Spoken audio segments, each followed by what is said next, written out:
السلام علیکم اسٹوڈنٹس، اب چلتے ہیں پوئم نمبر 7 کی طرف، تو وہ ہے پیارا وطن۔ یہ سلیم گاڑھوی کی لکھی ہوئی نظم ہے اور ان کا اصل نام الحواریو ولد حاجی اللہ ڈینو مہر تھا۔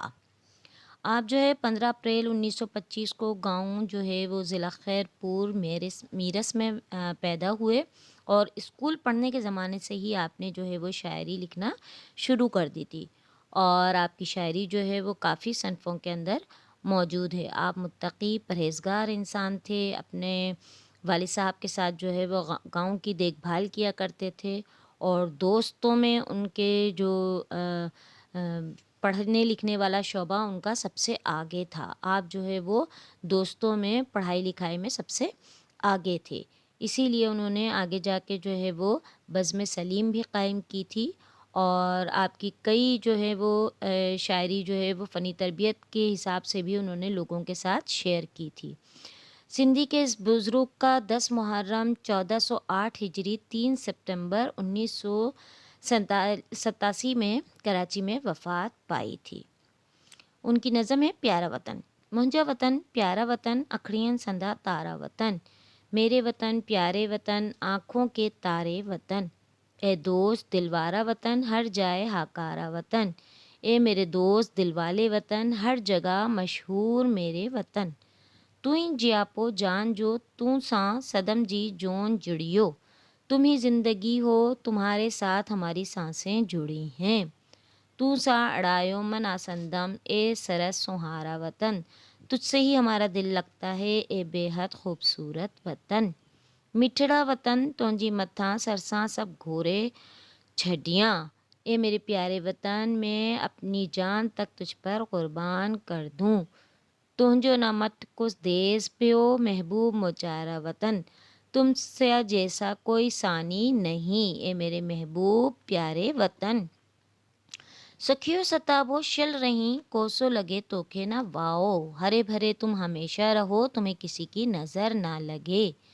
ماکھی مصری کا میٹھا اے جان کا پیارا وطن، مکھن اور مصری سے زیادہ میٹھے میرے پیارے وطن، تونجی مٹی میں مشک ہے تونجی ہوائن میں ہگاؤ، تیری مٹی کے اندر مشک کی خوشبو اور ہواؤں میں بھی تیری خوشبو آتی ہے، مہران جی ہر موج جی امرت سندھے دارا وطن، مہران کی جو موجیں ہیں وہ بھی تجھ پر قربان اے میرے پیارے وطن، منجا وطن شل شہر ہیں سب گوٹھرا تونجا وسن، اے میرے وطن میری دعا ہے کہ سب گاؤں تیرے آباد رہیں، رحمت سندھا توتے ککر کن خوب وسکارا وطن، رحمت کے بادل تجھ پر خوب برستے رہیں، مہنجا محبت جا سلیم آہیں سویں توتے سلام، یہاں اپنا تخلص استعمال کرتے ہوئے سلیم کہہ رہے ہیں کہ میری محبت کا تم پر لاکھوں سلام، منٹھارا موچارا وطن او سوہن سکوارا وطن، اے میٹھے پیارے وطن خوبصورت اور سکون والے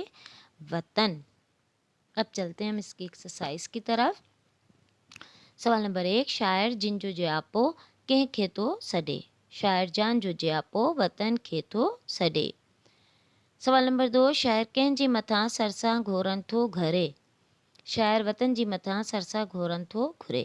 سوال نمبر 3، شاعر وطن کی کیڑی دعا گھرے، شاعر وطن کے دعا تو گھرے اے وطن تنجا سب گوڑ شہر اے وسندیوں آباد اے خوشحال رہن، آئے متھاں سب رب سائیں جی رحمت جا بادل ککر توتے ہمیشہ وسندہ رہے۔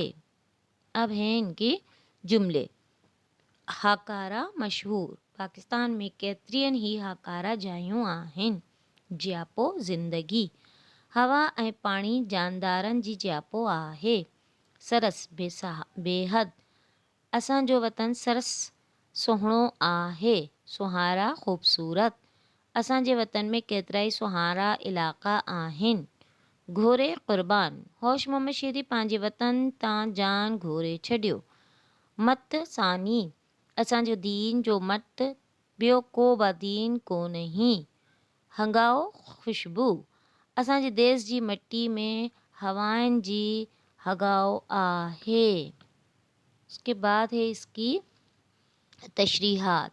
शेर नंबर 1, मुंहिंजा वतन प्यारा वतन, अखड़ियनि संद तारा वतन, ए दोस्त दिल वारा वतन, हर जाए हाकारा वतन। हवालो: ही बैत नज़म प्यारा वतन मां वरितल आहे, जंहिंजो शाइर सलीम गाढ़वी ऐं संदसि असल नालो अल हवारायो महर आहे। सम्झाणी है, शाइर हिन बैत में वतन के अखियनि सां पेट ॾींदे फरमाए थो त ऐं मुंहिंजा प्यारा वतन, तूं मुंहिंजी अखियुनि जो नूर ऐं मुंहिंजो सचो ऐं दिलवारा दोस्त आहीं ऐं सॼी दुनिया में तुंहिंजी शोहरत ऐं मशहूरी आहे। शेर नंबर 2, तूं ई जियापो जान जो, तूं सां संदम जी जोन जुड़ियो त सान आड़ियो मना संदम, ए सरस सुहारा वतन। हिन बैत में शाइर फरमाए थो त ए वतन, तूं मुंहिंजी ज़िंदगी जो सहारो आहीं ऐं तूं सां ई मूं पंहिंजो दिलि लॻायो आहे। ए दुनिया में सभ खां वधीक ख़ूबसूरत देस, तूं सां ई मुंहिंजो मन गुंदियल आहे। शेर नंबर 3, मिठड़ा वतन, तुंहिंजे मथां सरसा सभु घोरे छॾियां, तुंहिंजो न मत को देस ॿियो, महबूब मुचारा वतन। शाइर हिन बैत में फरमाए रहियो आहे त ऐं मुंहिंजा वतन ऐं मीठा वतन, तुंहिंजी मथां मां पंहिंजो तन मन सभु कुझु क़ुर्बान करे छॾियां। ए मुंहिंजा प्यारा ऐं सुहिणा वतन, तुंहिंजी बराबरी ॿियो को बि मुल्क कोन्हे। शेर नंबर 4, सुखियो सताबो शल रही, कोसो लॻे तोखे न वाओ, माखी ऐं मिसरी खां मीठा ऐं जान खां प्यारा वतन। शाइर हिन बैत में वतन खे दुआ कंदे फरमाए थो त ए वतन, तूं हमेशह ख़ुशहाल, सरसब्ज़ ऐं आबाद रहीं ऐं तोखे बा मुसीबत ऐं मुश्किल वक़्तु न अचे। ए वतन, तूं माखी ऐं मिसरी खां बा मिठो ऐं मूं खे पंहिंजी जान खां बि वधीक प्यारो आहे। शेर नंबर 5, तुंहिंजी मिट्टी में मुश्क ऐं तुंहिंजी हवाउनि में हगाओ, मेहरान जी हर मौत जिन अमृत संधे धारा वतन। हिन बैत में शाइर पंहिंजे वतन जी मिट्टी ऐं हवाउनि जी साराह कंदे फरमाए थो त ऐं मुंहिंजा प्यारा वतन, तुंहिंजी मिट्टी में मुश्क ऐं तुंहिंजी हवाउनि में बि ख़ुशबू आहे।